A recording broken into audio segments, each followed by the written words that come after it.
how many hours a day you waste or how many hours a week you waste. And the classic answer is something like 4 to 6 hours a day. And so if your life isn't everything it could be, you could ask yourself, well, what would happen if you just stopped wasting the opportunities that are in front of you? You'd be who knows how much more efficient. 10 times more efficient. 20 times more efficient. That's the Pareto distribution. You have no idea how efficient people get. It's off the charts.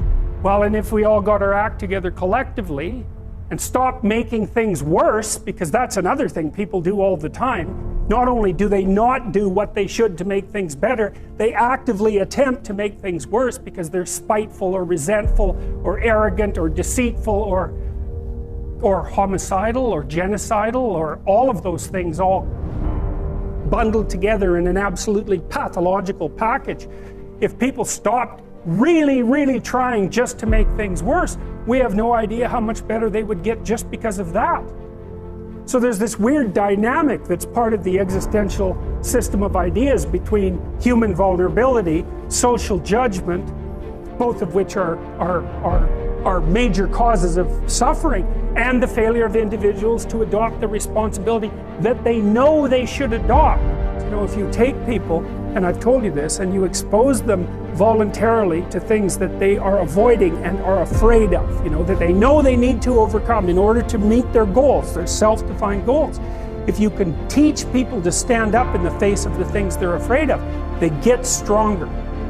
And you don't know what the upper limits to that are, because you might ask yourself, like, if for 10 years, if you didn't avoid doing what you knew you needed to do, by your own definitions, right, within the value structure that you've created, to the degree that you've done that, what would you be like? Well, you know, there are remarkable people who come into the world from time to time, and there are people who do find out over decades-long periods what they could be like if they were who they were, if they spoke their being forward. And they get stronger and stronger and stronger, and we don't know the limits to that. We do not know the limits to that. And so you could say, well, in part, perhaps the reason that you're suffering unbearably can be left at your feet, because you're not everything you could be, and you know it. And of course, that's a terrible thing to admit, and it's a terrible thing to consider, but there's real promise in it, right? Because it means that perhaps there's another way that you could look at the world, and another way that you could act in the world, so what it would reflect back to you would be much better than what it reflects back to you now. So you might say, well, what would happen if you abided by your conscience for 5 years or for 10 years? What sort of position might you be in? What sort of family might you have? What sort of relationship might you be able to forge? And you could be bloody sure that a relationship that's forged on the basis of who you actually are is going to be a lot stronger and more welcome than one that's forged on the basis of who you aren't. And it's a great basis upon which to bring children into the world, for example, because you can have an actual relationship with them instead of torturing them half to death, which is what happens in a tremendously large minority of cases.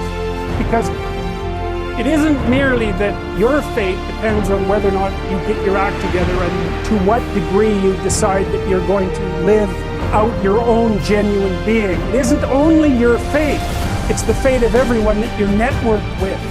And so, you know, you think, well, there's 7 billion people in the world, and who are you? You're just one little dust mote among that 7 billion, and so it really doesn't matter what you do or don't do, but that's simply not the case.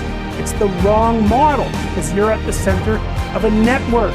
You're a node in a network. Of course, that's even more true now that we have social media. You'll know 1,000 people, at least, over the course of your life. And they'll know 1,000 people each, and that puts you 1 person away from 1 million, and 2 persons away from 1 billion. And so that's how you're connected, and the things you do, they're like dropping a stone in a pond.